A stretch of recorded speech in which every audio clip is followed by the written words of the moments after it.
It's all gone now, and I am alone. And I remember the big white house on Steiner Street, and my little sister Dagmar, and my big brother Nels, and Papa. But most of all, I remember Momma. Those were the opening lines to one of the only scripts I remember reading in high school.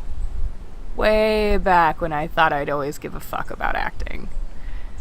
Things have definitely veered away from it. I've gone completely stale, but it's not like I'm using that talent anymore. It's practically useless.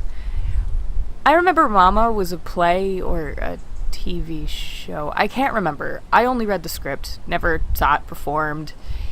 It was based off a book by Catherine Forbes? I remember because I kept repeating the name in the essay just to fill the space. I loved the script, though I wonder how much nostalgia plays a part in that now. I think it's why I can't forget it, but mostly it's what I was thinking of when I met Momma. She was looking for a child who went to one of the big marches during the collapse. She swore up and down her baby was still out there. Her big purse half full of food, half full of missing child posters, and half full of hair dye. Colored my hair so you can't tell. Mama's getting older. No, Mama ain't getting older. I wrote that song for her, for the impression she left on me. I was so angry, perplexed by the idea that full-scale implosion of government would somehow help everyone. Government, any government, only works at 100% participation of the people. All forms. We can see exactly where anarchy got us, and we can see exactly how terribly capitalism went, because it wasn't 100% participation of all peoples. It just isn't better without it.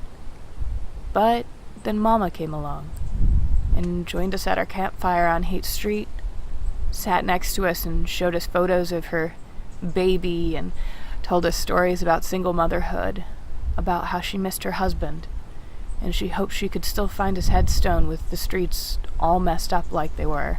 She talked about how proud she was, and how scared she was for her baby, her 20-year-old baby who had been marching and protesting and pushing for change.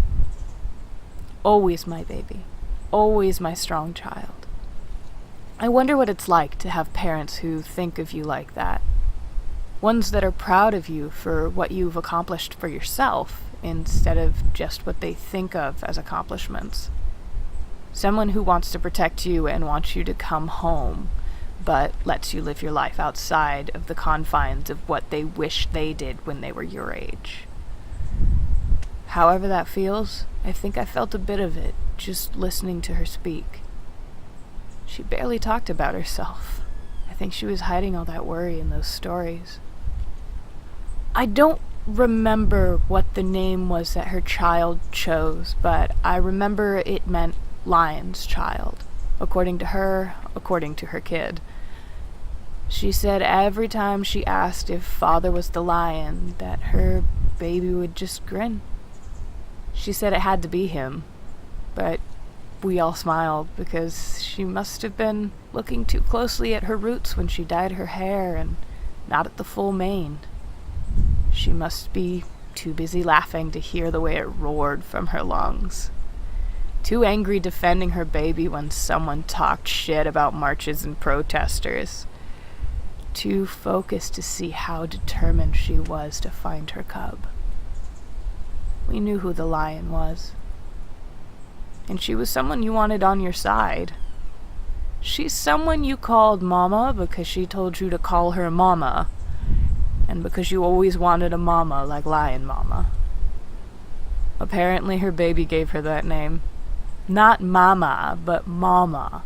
Like the drag queens say. My baby loves drag queens. Have you ever heard of Peppermint? And on and on and on like that. For a few hours we had a mama when she breezed through, and she touched my life and tossed my worries like a hurricane of hope. I always got it wrong, too. She must have corrected me 12 times before I nodded off and missed her goodbyes. But she was there, reminding me of the past, reminding me there were good people who have braved worse, not because of the structure of everything you know is gone, but because their world is just the people in it. And buildings could crumble, and the government could implode time and time again, but it wouldn't matter as long as Mama's got her baby in her arms. Because that's where home was to her, where her baby was. And she suffered, because home was missing. But she triumphed because she would never stop looking. Hurricane Lion Mama was the first instance of hope in the collapse I had, and the one I go back to the most. So when I'm aching, I remember Momma. I remember the job on 8th Street polite company wouldn't let me speak of. I remember the shame of homelessness. I remember the family that wasn't by blood, but that was bolder and stronger than blood could ever be. But most of all, I remember the woman hunting for hair dye in a lost child. One she couldn't bear to let know she was getting older. Not until she softened the blow with words. I hope you found your baby. I hope someone in this waste got a happy ending. I'll always remember you.